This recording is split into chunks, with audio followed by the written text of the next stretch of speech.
আমার এক মেয়ে অষ্টম শ্রেণীতে পড়া অবস্থায় গোপনে একজনের সাথে অবৈধ সম্পর্কে জড়িয়ে পড়ে। এতে সে বেবি কনসিভ করে ফেলে। লোকলজ্জার ভয়ে আমি গোপনে তার অ্যাবর্শন করাই। এখন সে এবং আমার বাবা মা সবাই অত্যন্ত লজ্জিত এবং অনুতপ্ত। আল্লাহর কাছে খাঁটি মনে তওবা করেছি। এখন তাকে আমার জেনার শাস্তি দিয়ে পবিত্র করতে চাই। আমরা জেনার শাস্তি পবিত্র করতে চাই যেন সে আখিরাতে আল্লাহর পাকড়াও থেকে বেঁচে যায়। এ বিষয়ে ইসলামী দৃষ্টিভঙ্গি আপনার কাছে জানতে চাই। বাচ্চা দুধ খেলে মায়ের অজু ভাঙবে কিনা? কোন লোক তার স্ত্রী থাকার পর একাধিক মেয়ের সাথে কথা বলেন, সম্পর্ক রাখার চেষ্টা করেও ফেরানো যাচ্ছে না, স্ত্রী হিসেবে করণীয় কি? বিয়ের পর কি কোনো ছেলের জন্য আগের গার্লফ্রেন্ডের সাথে কথা বলা হালাল হবে বইয়ের অনুমতি ছাড়া? বাবা মা কোনো অন্যায় করলে বা গুনাহ করলে সন্তানের উপর কি কোনো প্রভাব পড়ে? পারিবারিকভাবে বিয়ে ঠিক হওয়ার পর মেয়ের সাথে ফোনে কথা বলা যাবে কিনা? নামাজে সালাম ফিরানোর সময় পাশে থাকা আয়নার দিকে চোখ গেলে কি গুনাহ হবে? আমার স্বামী মারা গিয়েছেন, আমি দ্বিতীয় বিয়ে করতে চাই, কিন্তু কিয়ামতের দিন আমি প্রথম স্বামীর সাথে থাকতে চাই, এটা কি হবে? তখন আমাদের আপনি লিখেছেন সবার সময় বীর্য বিছানা চাদরে পড়লে বিছানা নাপাক হবে কিনা? নাপাক হলে তার করণীয় কি? যদি এটাকে খুঁটিয়ে উঠাতে পারেন তাতেও পাক হবে, আর ধুয়ে ফেলতে পারে সেটা উত্তম। অন্তত ওই জায়গাটা শুধু ধুয়ে ফেললেই কিন্তু পাক হয়ে যাবে, পুরো বিছানা না ধুলেও চলবে। একাম বাহাদুর হাওলাদার আপনি লিখেছেন বাচ্চা দুধ খেলে মায়ের অজু ভাঙবে কিনা? না, বাচ্চা দুধ খেলে মায়ের অজু ভাঙবে না। কাজী ফাতেমা লিখেছেন কোন লোক তার স্ত্রী থাকার পর একাধিক মেয়ের সাথে কথা বলেন, সম্পর্ক রাখার চেষ্টা করেও ফেরানো যাচ্ছে না, স্ত্রী হিসেবে করণীয় কি? স্ত্রী হিসাবে নিজেকে পরিপাটি রেখে যথাসম্ভব তার মধ্যে যদি কোনো প্রকার অভাব থাকে, শূন্যতা থাকে, সেটা দূর করার চেষ্টা করা উচিত। সেই সাথে বোঝানো, ভালোবাসা দিয়ে কিংবা অভিমান করে কিংবা মুরব্বীদের মাধ্যমে বিভিন্নভাবে নরমে গরমে তাকে বোঝানো উচিত।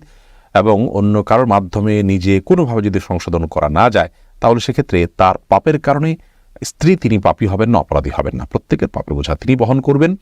সবর করে যদি আপনি তার সাথে সংসার করে থাকতে চান, সেটা সুযোগ আপনার জন্য শরীয়ত রেখেছে। আর যদি তার এই দুশ্চরিত্র এটার মাঝে আপনার টিকে থাকাটা কঠিন হয়, আপনার সবরের বাইরে চলে যায়, মনে হয় যে আল্লাহর বিধান লঙ্ঘন করে ফেলবেন, তাহলে সেক্ষেত্রে মুরব্বীদের মাধ্যমে তার কাছ থেকে তালাক নেয়ার এখতিয়ারও আপনার আছে। এর আগে আপনি লিখেছেন বিয়ের পর কি কোনো ছেলের জন্য তার আগের গার্লফ্রেন্ডের সাথে কথা বলা হালাল হবে বইয়ের অনুমতি ছাড়া? গার্লফ্রেন্ড এই শব্দটাই হলো একটা নোংরামির শব্দ। আমরা গার্লফ্রেন্ড বলবো না, বরং বলবো যে তার জেনার সঙ্গী, যার সঙ্গে সে জেনায় লিপ্ত ছিল বা হারাম সম্পর্কে লিপ্ত ছিল, সে অবৈধ বন্ধু, হারাম বন্ধু, তার সাথে কোনো যোগাযোগ রাখা যেতে পারে কিনা? তো বিয়ের পর হোক আর বিয়ের আগে হোক, কোনো মেয়ের সাথে কোনো ছেলে যদি হারাম সম্পর্ক থাকে, তাহলে সেই মেয়ে হোক আর ছেলে হোক, একজন অন্যজনের সাথে হারাম এটা বুঝতে পারার পর, তওবা করার পর, ফিরে আসার পর পুনরায় যোগাযোগ করা এবং সেই হারাম বন্ধু সুলভ যে যোগাযোগ আছে সেটা করা তাদের জন্য জায়েজ নয়। একান্ত নিরুপায় হয়ে কোনো প্রয়োজনে একজন আরেকজনের সাথে যোগাযোগ করতে, সেটা তো অবশ্যই জায়েজ আছে। অতএব বিয়ের পরে যদি চেষ্টা করেন, তাহলে তার অনেক বড় ধরনের খেয়ানত হলো, অনেক বড় ধরনের এটা আমানত নষ্ট করা হলো, তার স্ত্রীর সাথে প্রতারণা করা হলো, এটা জায়েজ নয়।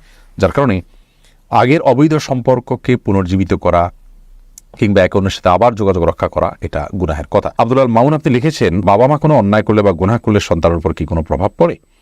ভাই আব্দুল মামুন, সন্তানের উপরে প্রভাব পড়ে এ অর্থে যে বাবা মা যদি কোনো পাপে লিপ্ত হন, তারা যদি কোনো পাপ চর্চা করেন, কোনো অপরাধ চর্চা করেন, তারা সন্তানরা সেগুলো দেখতে দেখতে, ছোটবেলা থেকে, শিশুকাল থেকে তারা সেগুলো দেখতে দেখতে অভ্যস্ত হয়ে বড় হওয়ার আশঙ্কা থাকে। এই দিক থেকে তাদের উপরে প্রভাব পড়ায় বলা যেতে পারে। অর্থাৎ অসৎসঙ্গ অবলম্বন করতে করতে করতে করতে তাদের মধ্যেও সেই নেচারটা চলে আসার ভয়, সেই অভ্যাসটা চলে আসার ভয়, পাপের পথে পরিচালিত হওয়ার ভয় থাকে সমূহভাবে।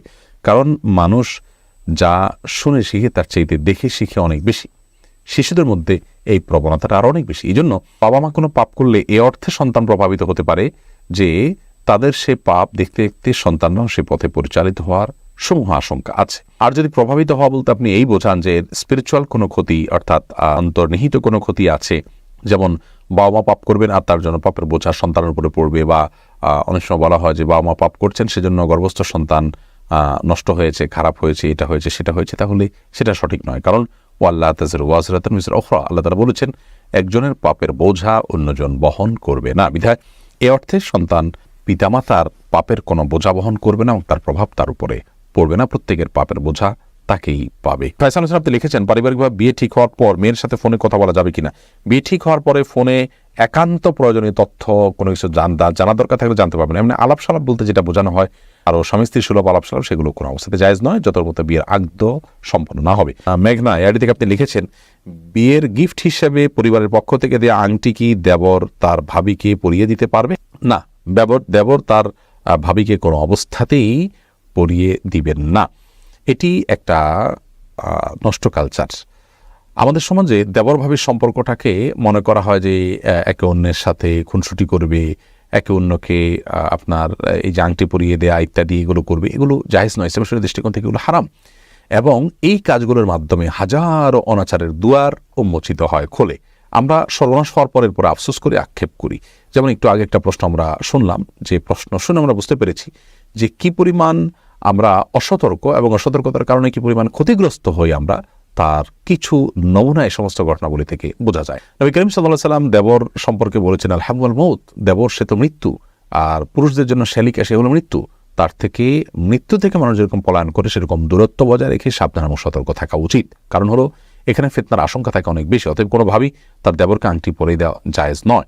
তাদের জন্য পর্দা বিধান ফরজ বিধায় এটা যদি একান্ত আংটি পরাতে হয় তাহলে সেক্ষেত্রে পুরুষকে পরাবে, নারীকে পরাবে, এবং মাহরাম কেউ পরাবেন, ভাবি দেবরকে নয়, দেবর ভাবিকে নয়। সাদি আপনি লিখেছেন, নামাজে সালাম ফেরানোর সময় পাশে থাকা আয়নার দিকে চোখ গেলে কি গুনাহ হবে? অনিচ্ছাকৃত চোখ চলে গেছে, তাহলে সাথে সাথে আপনি নিজেকে ফেরত নিয়ে আসতেন, তাতে গুনাহ হবে না। কিন্তু ইচ্ছাকৃতভাবে আয়না দেখা, কোনো কিছু দেখা, এটা জায়েজ নয়। কারণ আপনার দৃষ্টি তো আপনার সালাতের যে এরিয়া নিচের দিকে নিবদ্ধ থাকার কথা, আপনার সেখানে ডানে বামে উপর নিচে যাওয়ার কথা না। যদি যায় তাহলে সেক্ষেত্রে এটা সালাতের জন্য একটা ত্রুটি, এবং সালাত যথাভাবে আপনি আদায় করলেন না। অনিচ্ছাকৃতভাবে একবার হঠাৎ করে চলে গেছে, সাথে সাথে আপনি ফেরত নিয়ে আসছেন, তাতে ইনশাআল্লাহ গুনাহ হবে না। মৃধা মানিক লিখেছেন, সবার পর বিছানার চাদর পরিবর্তন না করে ওই বিছানার চাদরের উপরে অন্য কোনো সময় জানামাজ দিয়ে নামাজ পড়া যাবে কিনা? সবাসের পর বিছানার চাদর পরিবর্তন না করে, জি। যদি নাপাক পড়ে থাকে তাহলে সেটা পাক করার তো ভেরি ইজি। ওই জায়গাটা ধুয়ে ফেললে পাক হয়ে যাবে, বা খোঁচায় উঠে ফেললেও পাক হয়ে যাবে, বা বিছানার অন্য পাশে দাঁড়িয়ে আপনি নামাজ পড়তে পারেন। আর জানামাজ বিছানায় নামাজ পড়লে তো নামাজ হবে, কোনো অসুবিধা নেই। খন্দকার সাইদ আপনি লিখেছেন, কোন আমলের মাধ্যমে কি মানুষের ভাগ্য পরিবর্তন হয়? দোয়ার মাধ্যমে মানুষের ভাগ্য পরিবর্তন হয়। কিছু ভাগ্য আছে যেগুলো চেঞ্জেবল, পরিবর্তন হওয়ার সুযোগ আছে, সেগুলো দোয়ার মাধ্যমে পরিবর্তন হতে পারে। তবে পরিবর্তন হয়ে কোথায় গিয়ে দাঁড়াবে সেটাও আল্লাহ তাআলা জানতেন, এবং সেটা আল্লাহর কাছে চূড়ান্তভাবে লিখিত আছে, যেটা তাকদীর লেখক ফেরেশতারাও জানেন না। ইবনে তাইমিয়া রাহিমাহুল্লাহর একটি গুরুত্বপূর্ণ হাদিসের ব্যাখ্যা এবং হাদিস উপস্থাপনের মাধ্যমে আমরা এটা বুঝতে পারি। মুক্ত আপনি লিখেছেন, আমার স্বামী কথায় কথায় বকাবকি করে, আমার করণীয় কি? আপনি ধৈর্য ধারণ করবেন, স্বামীকে বোঝাবেন, কোনো আলেমের মাধ্যমে নসিহা করাবেন, এবং যথাসম্ভব নিজেও নিজের ত্রুটিগুলোকে সংশোধন করার চেষ্টা করবেন। সাদিয়া আক্তার আপনি লিখেছেন, আমার স্বামী মারা গিয়েছেন, আমি দ্বিতীয় বিয়ে করতে চাই, কিন্তু কিয়ামতের দিন আমি প্রথম স্বামীর সাথে থাকতে চাই, এটা কি হবে? কিয়ামতের দিন কি হবে? এটা আলেমুল গায়বের বিষয়, একমাত্র আল্লাহ তাআলা ভালো জানেন। আমাদের দুনিয়ার আশা আকাঙ্ক্ষা আমরা যেভাবে লালন করি, মৃত্যুর পর আমাদের হুবহু এরকমই থাকবে, ব্যাপারটা কিন্তু সেরকম না। বিধায় আপনার যদি নিজের চরিত্র হেফাজত করাটা প্রশ্ন সাপেক্ষ বিষয় হয়, তাহলে সেক্ষেত্রে আপনি বিয়ে করাটাই উত্তম। বিশেষ করে একজন জীবনসঙ্গী এটা খুবই প্রয়োজন হয় বেঁচে থাকার জন্য।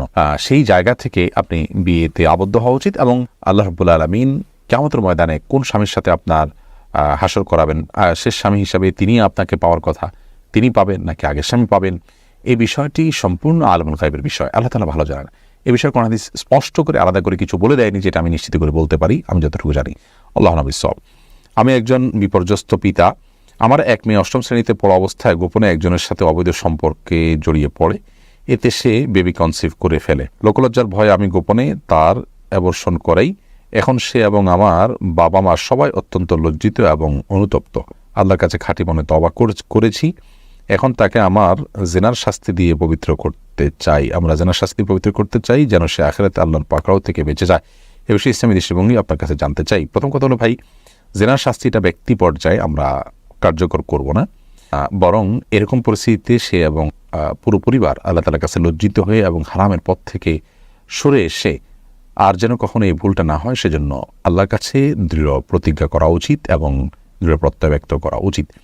তওবা নাসুহা যেটাকে বলা হয়, খাঁটি তওবা, সেটা আমাদের করা উচিত, এবং আল্লাহ তাআলা ক্ষমাশীল, আল্লাহ তাআলা ক্ষমা করবেন। এবং এই যে আপনার পরিস্থিতি তৈরি হলো, এটি কী কারণে তৈরি হলো, কোন জায়গায় তৈরি হলো, তাকে কী ধরনের প্রতিষ্ঠানে দেওয়া হলো, কিভাবে সে অন্য ছেলেদের সাথে যোগাযোগ করে বিপথে চলে গেছে, সেই যে লাইফস্টাইল, সেটার ব্যাপারে আমাদের সংশোধনী আনতে হবে, এবং ভবিষ্যতে যেন এরকম ভুল না হয় সেজন্য তাকে উপযুক্ত শিক্ষা প্রতিষ্ঠানে দিতে হবে, এবং গভীর মনিটরিংয়ে রাখতে হবে, এবং সুন্দর পরিবেশ তাকে দিতে হবে।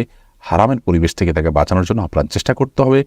একজন সন্তানের জীবনে সচ্চরিত্র এবং চরিত্রবান হওয়া এটা এত গুরুত্বপূর্ণ যে তার জীবনে তথাকথিত আজকালকার প্রচলিত শিক্ষার চাইতে 1000 গুণ বেশি গুরুত্বপূর্ণ।